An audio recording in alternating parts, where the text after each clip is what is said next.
Hi friends, എല്ലാ പ്രിയ കൂട്ടുകാർക്കും Bruce Lee PSCയുടെ പുതിയൊരു മോഡൽ എക്സാമിലേക്ക് സ്വാഗതം. അപ്പോൾ നമ്മൾ ഇന്ന് വന്നിരിക്കുന്ന LDC, LGS തുടങ്ങിയ എക്സാമുകൾക്ക് വേണ്ടി തയ്യാറെടുക്കുന്ന സുഹൃത്തുക്കൾക്ക് വേണ്ടിയുള്ള ചെറിയൊരു മോക്ക് ടെസ്റ്റുമായിട്ടാണ് വന്നിട്ടുള്ളത്. PSC ഈ അടുത്ത കാലങ്ങളിൽ ചോദിച്ചിട്ടുള്ള ചോദ്യങ്ങളാണ് നമ്മൾ എടുത്തിട്ടുള്ളത്. 40 GK ചോദ്യങ്ങൾ നമ്മൾ ഫോക്കസ് ചെയ്ത് പോകുന്നുണ്ട്. 40 ചോദ്യങ്ങളാണ് എടുത്തിട്ടുള്ളത്. അപ്പം ഇവയ്ക്ക് നമ്മളൊരു എക്സാം മോഡൽ നടത്തുന്നതുകൊണ്ട് തന്നെ ചെറിയൊരു കട്ട് ഓഫ് നമ്മൾ നിശ്ചയിച്ചിട്ടുണ്ട്. 30 മാർക്കാണ്. 40 GK ചോദ്യങ്ങൾക്ക് 30 മാർക്കാണ് കട്ട് ഓഫ്.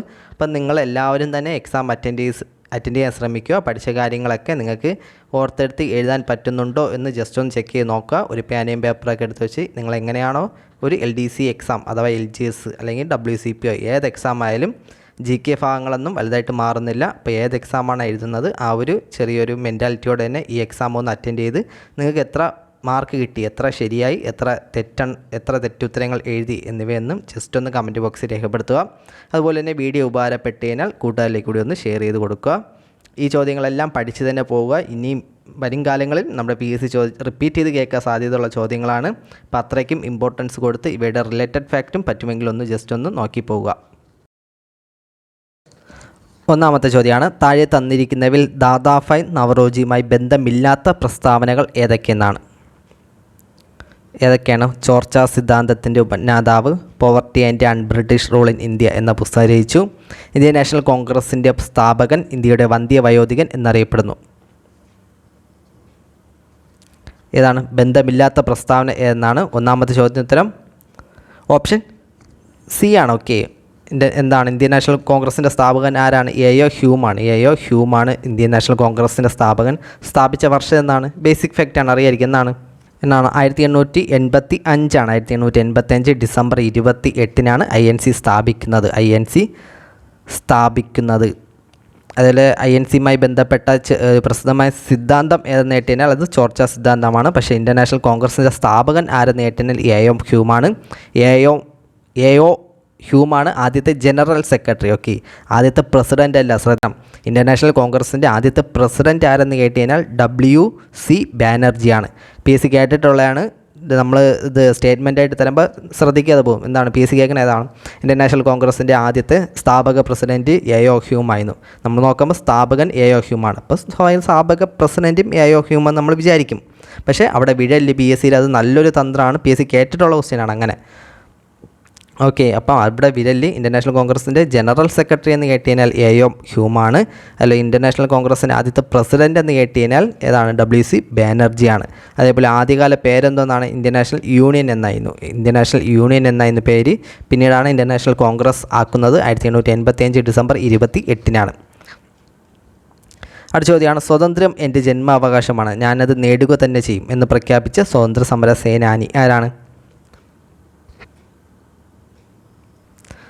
സ്വതന്ത്രം എൻ്റെ ജന്മാവകാശമാണ്. നമ്മൾ ജനിക്കുമ്പോൾ എങ്ങനെയാണ് ഇരിക്കുന്നത്? ജനിക്കുമ്പോൾ ബാലന്മാരായിട്ടല്ല ജനിക്കുന്നത്, ബാലഗംഗാധര തിലക്. ഓപ്ഷൻ A ആണ്, ബാലഗംഗാധര തിലകാണ്. പക്ഷേ ഞാനൊരു കുറ്റവാളിയല്ല, രാജ്യസ്നേഹിയാണെന്ന് പറഞ്ഞപ്പെട്ട ആരാണ്? ഞാനൊരു കുറ്റവാളിയല്ല, രാജ്യസ്നേഹി ആണ് എന്ന് പറഞ്ഞതാരാണ്? ഞാനൊരു കുറ്റവാളിയല്ല എന്നൊക്കെ പറയണമെങ്കിൽ ആരായിരിക്കും? ചെസ്റ്റിൽ ധൈര്യത്തോടെ പറയണ ആരായിരിക്കും? നമ്മുടെ ഭഗത് സിംഗ് ആണ്.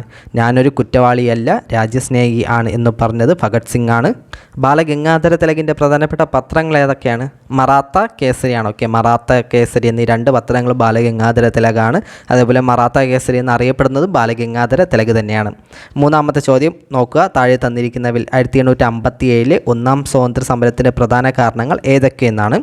കർഷകരുടെ ദുരിതങ്ങൾ, കരകൗശല തൊഴിലാളികളുടെ ദാരിദ്ര്യം, രാജാക്കന്മാരുടെ പ്രശ്നം, ശിപ്പായിമാരുടെ ദുരിതങ്ങൾ. ഏതാണ്? 1857 വിപ്ലവത്തിൻ്റെ പ്രധാന കാരണങ്ങൾ ഏതാണ്? ഓപ്ഷൻ ഡി ആണ്. ഇവയെല്ലാം ശരിയാണ്. ഓപ്ഷൻ ഡി ആണ്. 3 ഓപ്ഷൻ ഡി ആണ്. നാലാമത്തെ ചോദ്യം, ക്വിറ്റ് ഇന്ത്യ സമര നായിക എന്ന് ഗാന്ധിജി വിശേഷിപ്പിച്ചത് ആരെയാണ്?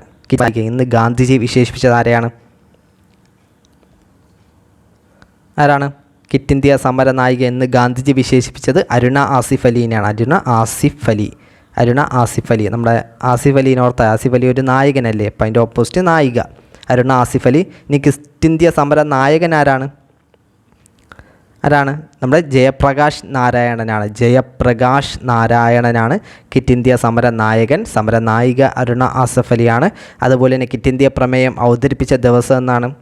വർഷം അറിയായിരിക്കും. 1942. പ്രമേയം അവതരിപ്പിച്ച ദിവസം എന്നാണ് ഓഗസ്റ്റ് മാസം 8-ാം മാസം 8-ാം തീയതി. ഓക്കെ, 1942 ഓഗസ്റ്റ് 8-നാണ് ക്വിറ്റ് ഇന്ത്യ പ്രമേയം അവതരിപ്പിച്ചത്. പക്ഷേ ക്വിറ്റ് ഇന്ത്യ ദിനം എന്നാണ്, അത് ഓഗസ്റ്റ് 9-ആണ്. ഓക്കെ, ഓഗസ്റ്റ് 9-നാണ് ക്വിറ്റ് ഇന്ത്യ ദിനം. ശ്രദ്ധിക്കണം, ക്വിറ്റ് ഇന്ത്യ പ്രമേയം അവതരിപ്പിച്ച ദിവസമാണ് 1942 ഓഗസ്റ്റ് 8. പിറ്റേ ദിവസം ഓഗസ്റ്റ് 9 എന്നാണ് ക്വിറ്റ് ഇന്ത്യ ദിനമായി ആചരിച്ചു. ക്വിറ്റ് ഇന്ത്യ പ്രക്ഷോഭം നടന്ന സ്ഥലം എവിടെയാണ്? മുംബൈയിലെ ഗോവാലിയ ടാങ്ക് മൈതാനത്താണ്. അറിയായിരിക്കും. ഗോവാലിയ ടാങ്ക് മൈതാനത്തിൻ്റെ പുതിയ പേരെന്തെന്നാണ്? ആഗസ്റ്റ് ക്രാന്തി മൈതാനാണ്. ഓക്കെ, ഗോവാലിയ ടാങ്ക് മൈതാനം മുംബൈയാണ്, പുതിയ പേരാണ് ആഗസ്റ്റ് ക്രാന്തി മൈതാനം. ക്വിറ്റ് ഇന്ത്യ സമരകാലത്ത് ഗാന്ധിജിയുടെ പ്രധാനപ്പെട്ട മുദ്രാവാക്യം പ്രവർത്തിക്കുകയോ അല്ലെങ്കിൽ മരിക്കുകയോ, ഡു ഓർ ഡൈ ആണ്. അതേപോലെ ക്വിറ്റ് ഇന്ത്യ സമര സമയത്തുള്ള INC പ്രസിഡൻ്റ് ആരാണ്? ക്വിറ്റ് ഇന്ത്യ സമയത്തെ INC കോൺഗ്രസിൻ്റെ പ്രസിഡൻ്റ് ആരാണ്? മൗലാന അബ്ദുൽ കലാം ആസാദാണ്. കോൺഗ്രസ് പ്രസിഡൻറ്റ് മൗലാന അബ്ദുൽ കലാം ആസാദും. ക്വിറ്റ് ഇന്ത്യ സമരത്തെ വൈസ്രോയി ആരാണ്? വൈസ്രോയ് ലിൻ ലിത്ഗോയാണ്. Okay, Lithgow. ഓക്കെ, ലിൻ ലിത്ഗോയാണ്. ഓക്കെ, ലിൻ ലിത്ഗോയാണ് ക്വിറ്റ് ഇന്ത്യ സമരത്തെ വൈസ്രോയ്. ഓക്കെ, കിട്ടുമല്ലോ. അതുപോലെ ക്വിറ്റ് ഇന്ത്യ സമരവുമായി ബന്ധപ്പെട്ട് കേരളത്തിൽ നടന്ന പ്രധാന പ്രക്ഷോഭം ഏതാണ്? Keezhurur bomb case. ആരാണ് നേതൃത്വം നൽകിയത്? കീഴരൂർ ബോംബ് കേസിന് ഡോക്ടർ KB മേനോനാണ്. ക്വിറ്റ് ഇന്ത്യ സമരവുമായി ബന്ധപ്പെട്ട് കേരളത്തിൽ അഥവാ മലബാറിൽ നടന്ന പ്രധാന സംഭവം കീഴരൂർ ബോംബ് കേസാണ്. 5-ാമത്തെ ചോദ്യം, ഇന്ത്യൻ റിപ്പബ്ലിക്കൻ ആർമി രൂപീകരിച്ചത് ആരാണ്?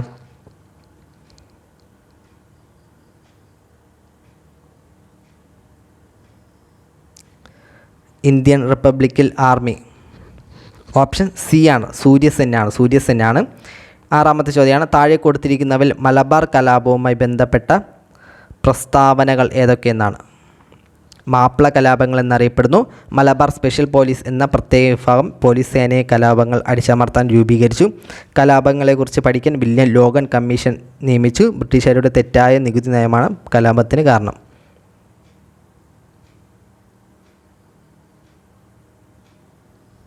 ഏതാണ്? ഓപ്ഷൻ D ആണ്. ഓക്കെ, 4 സ്റ്റേറ്റ്മെൻറ്റുകളും ശരിയാണ്. മാപ്പിള കലാപങ്ങൾ എന്നറിയപ്പെടുന്നു. MSP മലബാർ സ്പെഷ്യൽ പോലീസ് രൂപീകരിച്ചു. അതുപോലെ തന്നെ കലാപങ്ങളെക്കുറിച്ച് പഠിക്കാൻ വില്യം ലോഗൻ, ബ്രിട്ടീഷുകാരുടെ തെറ്റായ നികുതി നയമാണ് കലാപത്തിന് കാരണം. 7-ാമത്തെ ചോദ്യം, കാലഗണം അനുസരിച്ച് ക്രമപ്പെടുത്താനാണ് കുണ്ടറ വിളംബരം, നിവർത്തന പ്രക്ഷോഭം, മലയാളി മെമ്മോറിയൽ, ഗുരുവായൂർ സത്യാഗ്രഹം.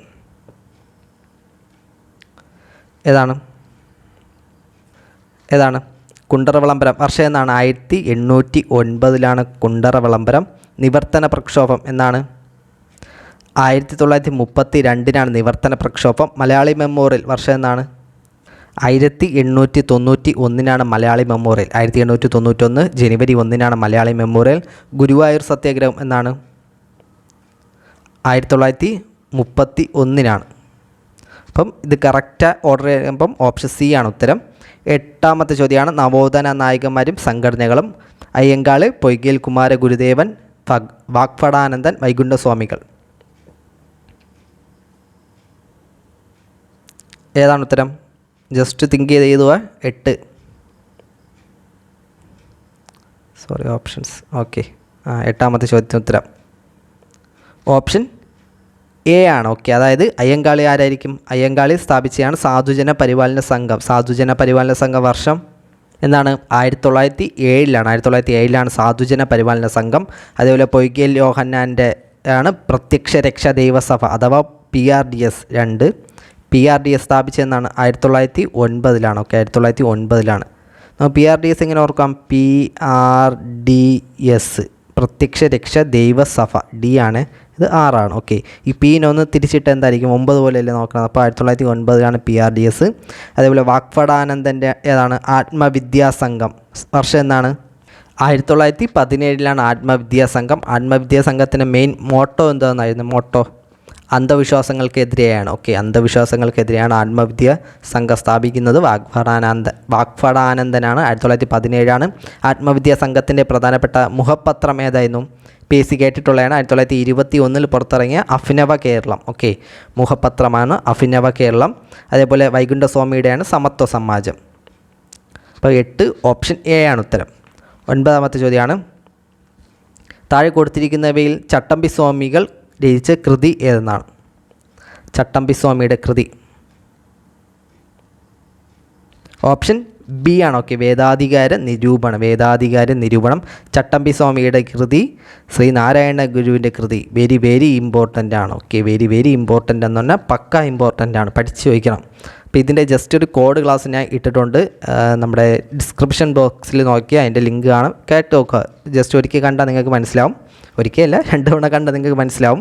അപ്പം പക്ഷേ ഇമ്പോർട്ടൻ്റ് ആണ് കേട്ടോ, വീഡിയോ ഇട്ടുകൊണ്ട് പറയണതല്ല. ചട്ടമ്പി സ്വാമി, ശ്രീനാരായണ ഗുരു, പൽപ്പുവിൻ്റെ കൃതികൾ, അതേപോലെ പണ്ഡിറ്റ് കറുപ്പൻ്റെ കൃതികൾ, ഇതൊക്കെ വെരി ഇമ്പോർട്ടൻ്റ് ആണ്. 10ാമത്തെ ചോദ്യമാണ്, വൈക്കം സത്യാഗ്രഹവുമായി ബന്ധപ്പെട്ട പ്രസ്താവനകൾ ശരിയായത് ഏതൊക്കെയെന്നാണ്? വൈക്കം സത്യാഗ്രഹം, സഞ്ചാര സ്വാതന്ത്ര്യത്തിന് വേണ്ടി കേരളത്തിൽ നടന്ന ആദ്യ പ്രക്ഷോഭം. ടി.കെ. മാധവൻ നേതൃത്വം നൽകി. എ.കെ. ഗോപാലൻ ഓൾ ഇന്ത്യ ക്യാപ്റ്റനായിരുന്നു. മന്നത്ത് പത്മനാഭൻ സവർണ ജാഥ നയിച്ചു.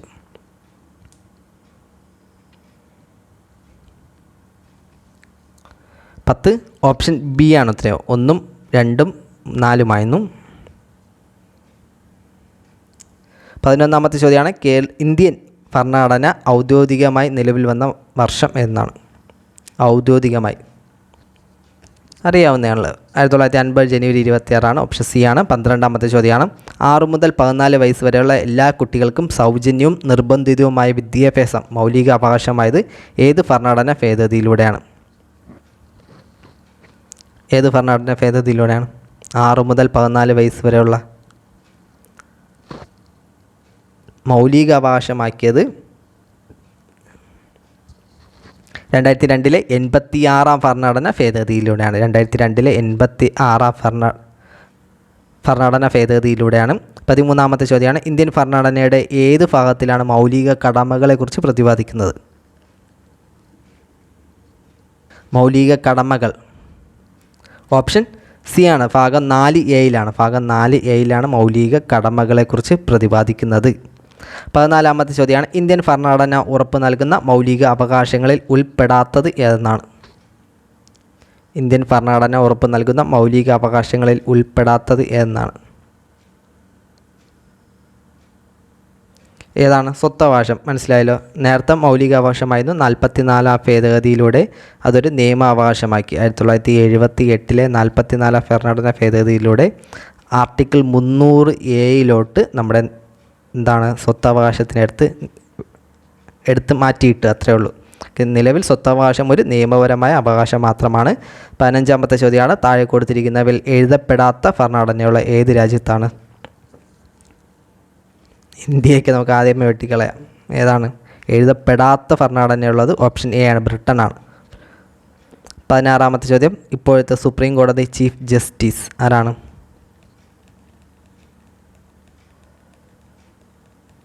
DY ചന്ദ്രചൂഡാണ്. 17ാമത്തെ ചോദ്യമാണ്, നിലവിലെ ലോകസഭ സ്പീക്കർ ഏതാണ്? നിലവിലെ ലോകസഭാ സ്പീക്കർ ഓം ബിർളയാണ്. ഇതൊന്നും പഠിക്കേണ്ട കേട്ടോ, ഇപ്പം പഠിക്കേണ്ട, കാരണം ഇനിയിപ്പം ഈ മാസം ലാസ്റ്റൊക്കെ ആകുമ്പം പുതിയ സ്പീക്കറൊക്കെ വരും. അപ്പം അത് പഠിക്കേണ്ട ആവശ്യമില്ല. ആ സമയത്തുള്ള ഉത്തരം ഓപ്ഷൻ ബി ആയിരുന്നു, ഓം ബിർള ആയിരുന്നു. 18ാമത്തെ ചോദ്യമാണ്, താഴെ തന്നിരിക്കുന്ന പ്രസ്താവനകൾ BP മേനോനെ കുറിച്ച് ശരിയായ പ്രസ്താവന ഏതെന്നാണ്? BP മേനോൻ സ്വാതന്ത്ര്യാനന്തരം ഇന്ത്യയിലെ നാട്ടുരാജ്യങ്ങൾ ഇന്ത്യൻ യൂണിയനിലേക്ക് സംയോജനവുമായി ബന്ധപ്പെട്ട സ്റ്റേറ്റ് ഡിപ്പാർട്ട്മെൻറ്റിൻ്റെ സെക്രട്ടറിയായിരുന്ന മലയാളി. ഭാഷാടിസ്ഥാനത്തിൽ സംസ്ഥാനങ്ങളെ പുനഃസംഘടിപ്പിക്കുന്നതിനായി രൂപീകരിച്ച സംസ്ഥാന പുനർസംഘടനാ കമ്മീഷനിലെ അംഗം. The transfer of power in India. അതേപോലെ 1952 അസാമിൽ ഗവർണറായി ചുമതലയേറ്റു. ശരിയായ പ്രസ്താവനകൾ ഏതൊക്കെയെന്നാണ്?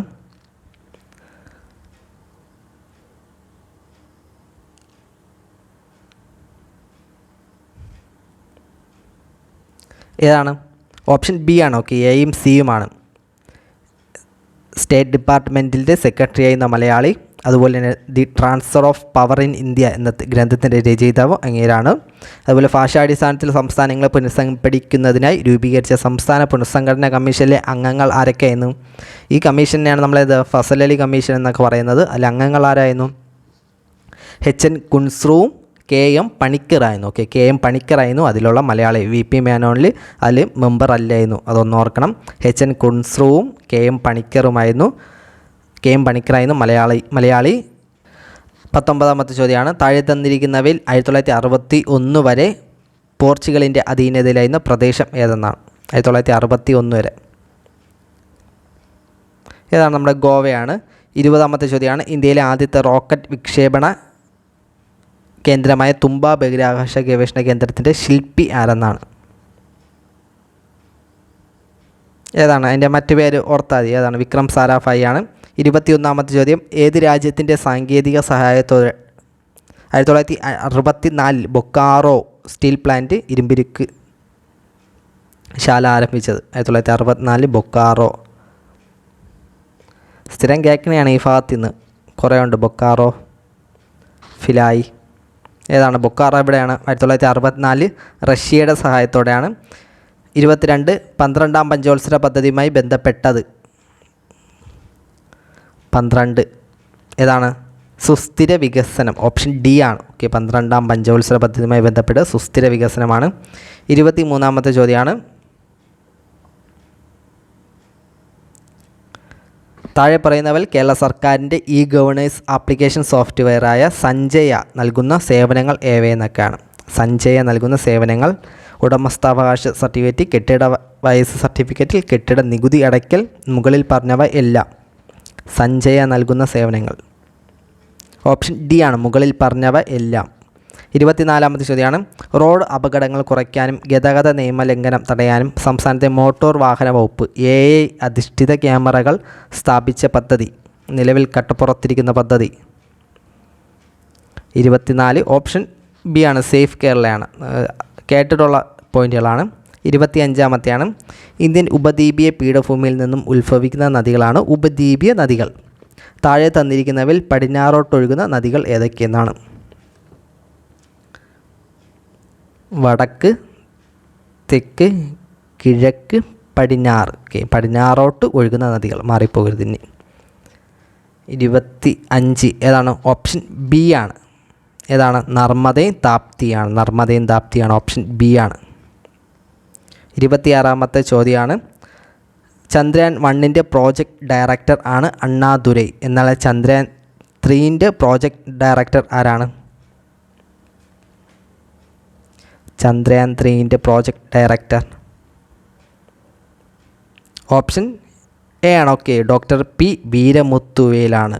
ഓക്കെ, ചന്ദ്രയാൻ 1ൻ്റെതാണെങ്കിൽ അണ്ണാദുരൈ, ചന്ദ്രയാൻ 3യുടെ ആണെങ്കിൽ പി വീരമുത്തുവേലയാണ്. ആദിത്യ L1ൻ്റെ പ്രോജക്റ്റ് ഡയറക്ടർ ആരാണ്? അത് നിഗർ ഷാജിയാണ്. ഓക്കെ, നിഗർ ഷാജിയാണ്. അതും PSC കേട്ടിട്ടുള്ളതാണ്. 27ാമത്തെ ചോദ്യം, നിഗർ ഷാജി. ഓക്കെ, നിഗർ ഷാജിയാണ് ആദിത്യ L1ൻ്റെ പ്രോജക്റ്റ് ഡയറക്ടർ. കേട്ടിട്ടുള്ളതാണ്. നിഗർ NAGAR. പിന്നെ നമ്മുടെ ഷാജി അലവലാതി ഷാജി, ആ ഷാജി തന്നെ. 27ാമത്തെ ചോദ്യമാണ്, താഴെ കൊടുത്തിരിക്കുന്നവയിൽ ശരിയായ പ്രസ്താവന ഏതെന്നാണ്? കേരളത്തിൽ ഏലം വിളയുടെ വളർച്ചയ്ക്കാവശ്യമായ ഭൂമിശാസ്ത്ര ഘടകം ഏലം വിളയ്ക്ക്. ഇപ്പം വെറൈറ്റിക്ക് ഗോതമ്പും നെല്ലും മാറ്റി പിടിച്ച് ഏലത്തിൽ പിടിച്ചിരിക്കുകയാണ്. ഏതാണ്? ഓപ്ഷൻ സി ആണ് ഉത്തരം. ഓക്കെ, നീർവാർച്ചയുള്ള മണ്ണ്. നോർത്ത് വയ്ക്കണം, ഇനിയും കേൾക്കാൻ സാധ്യതയുള്ളതാണ്. ഫസ്റ്റ് ചോദ്യമാണ്, ഏലം വിളയുടെ ഭൂമിശാസ്ത്ര ഘടകം നീർവാർച്ചയുള്ള മണ്ണ്. നീർവാർച്ചയുള്ള മണ്ണ്. 28ാമത്തെ ചോദ്യം എന്നാണ്? അറബിക്കടലുമായി അതിർത്തി പങ്കിടുന്ന സംസ്ഥാനങ്ങളിൽ ഉൾപ്പെടാത്തത് എന്നാണ്? അറബിക്കടലുമായി അതിർത്തി പങ്കിടുന്ന സംസ്ഥാനങ്ങളിൽ ഉൾപ്പെടാത്തത്? 28 ഏതാണ്?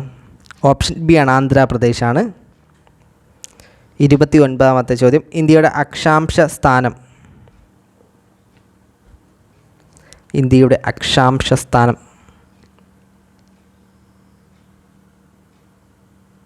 ഏതാണ്? ഓപ്ഷൻ സി ആണ്, 84, 8 ഡിഗ്രി 4 മിനിറ്റ് വടക്ക്, 37 ഡിഗ്രി 6 മിനിറ്റ് വടക്ക്. ഓക്കെ, 84 376. 84 376. 30ാമത്തെ ചോദ്യം, ഗംഗാ നദിയുമായി ബന്ധപ്പെട്ട പ്രസ്ഥാനം. PSC ക്യാൻസലാക്കിയ ചോദ്യമായിരുന്നു.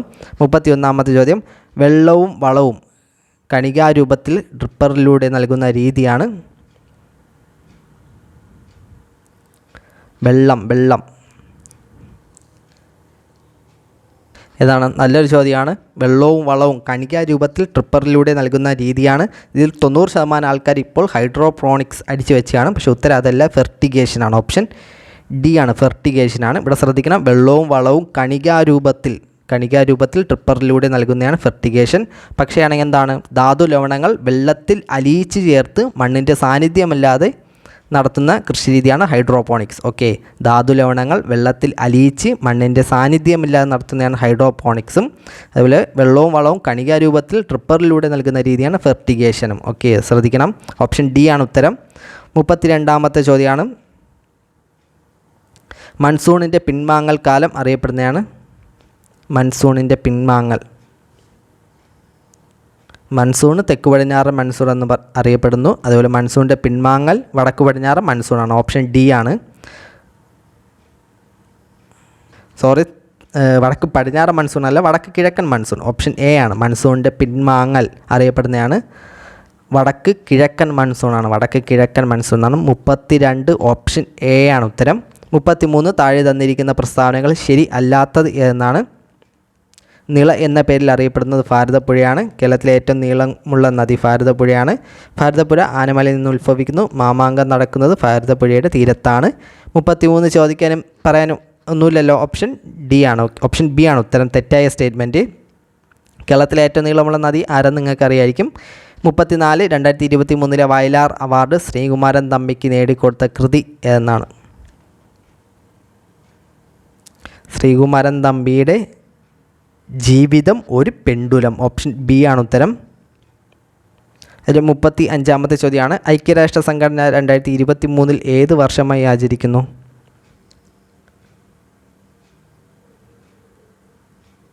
ഏത്? 2023 ചെറുധാന്യ വർഷം. ഓപ്ഷൻ എ ആണ്, ചെറുധാന്യ വർഷം.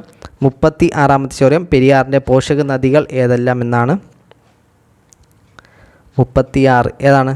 ഓപ്ഷൻ സി ആണ്. 1, 2, 4 മുതിരമ്പുഴ, പെരിഞ്ചാൻകുട്ടിയാറ്, കട്ടപ്പനയാറ്. ഓപ്ഷൻ സി ആണ് ഉത്തരം. 37ാമത്തെ ചോദ്യമാണ്, ചേരുംപടി ചേർക്കാനാണ്. വന്യജീവി സങ്കേതങ്ങളും ജില്ലകളും. നെയ്യാർ, ശെന്തുരുണി, കരിമ്പുഴ, കൊട്ടിയൂർ. നെയ്യാർ എവിടെയാണ്? നമ്മുടെ തിരുവനന്തപുരത്താണ്. ഇപ്പോൾ 1 പറഞ്ഞ ഒരേ ഒരു സ്റ്റേറ്റ്മെൻറ്റിൽ ഓപ്ഷൻ എ ആണ്. അതുപോലെ ശെന്തുരുണി എവിടെ നിന്നാണ്? കൊല്ലത്താണ്. അതിൽ കരിമ്പുഴ മലപ്പുറത്താണ്. കൊട്ടിയൂർ. 38ാമത്തെ ചോദ്യം നമ്മളെ നൊബേൽ പ്രൈസുമായി ബന്ധപ്പെട്ടാണ്. 2023 വൈദ്യശാസ്ത്ര നൊബേൽ സമ്മാന ജേതാക്കളായ doctor Katalin കാരിക്കോ, doctor Drew Wiseman എന്നിവർക്ക് എന്തിനുള്ള കണ്ടുപിടുത്തത്തിലാണ് സമ്മാനം ലഭിച്ചത്? നൊബേലൊക്കെ വെരി വെരി ഇമ്പോർട്ടൻ്റ് ആണ്. ഏതാണ്? എന്തിനുള്ള കണ്ടുപിടുത്തത്തിനാണ്? mRNA വാക്സിൻ വികസിപ്പിച്ചതിനാണ്. ഓപ്ഷൻ സി ആണ്. 39ാമത്തെ ചോദ്യം, ഇരവികുളം ദേശീയ ഉദ്യാനവുമായി ബന്ധപ്പെട്ട തെറ്റായ പ്രസ്താവന തിരഞ്ഞെടുക്കാനാണ്. കേരളത്തിലെ ആദ്യത്തെ ദേശീയോദ്യാനം വരയാടികളുടെ സംരക്ഷണം 1978 നിലവിൽ വന്നു. തേക്കടി വന്യജീവി സങ്കേതം എന്ന പേരിൽ അറിയപ്പെടുന്നു.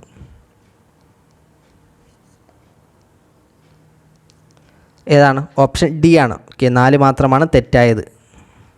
കേരളത്തിലെ ആദ്യത്തെ ദേശീയോദ്യാനം വരയാടുകൾ 1978. നമ്മുടെ ലാസ്റ്റ് ചോദ്യം നോക്കാം. 40ാമത്തെ ചോദ്യമാണ്, കേരളത്തിലെ ആദ്യ ശുചിത്വ പഞ്ചായത്ത്. കേരളത്തിലെ ആദ്യത്തെ ശുചിത്വ പഞ്ചായത്ത് എന്താണ്? കോഡുണ്ട്. എന്താണ്? ഒട്ടും വൃത്തിയില്ലാത്ത ഏതാണ്? പോത്തുകൾക്ക് വൃത്തിയില്ലെന്നോർത്തത്. ഓപ്ഷൻ എ ആണ്, പോത്തുകൾ. ശുചിത്വ പഞ്ചായത്ത് പോത്തുങ്കൽ. അപ്പോൾ ഇത്രയാണ് നമ്മുടെ 40 ചോദ്യങ്ങൾ. 40 ചോദ്യങ്ങൾക്ക് നിങ്ങൾക്ക് എത്ര മാർക്ക് ലഭിച്ചെന്ന് ജസ്റ്റ് ഒന്ന് കമൻറ്റ് ബോക്സിൽ രേഖപ്പെടുത്തുക.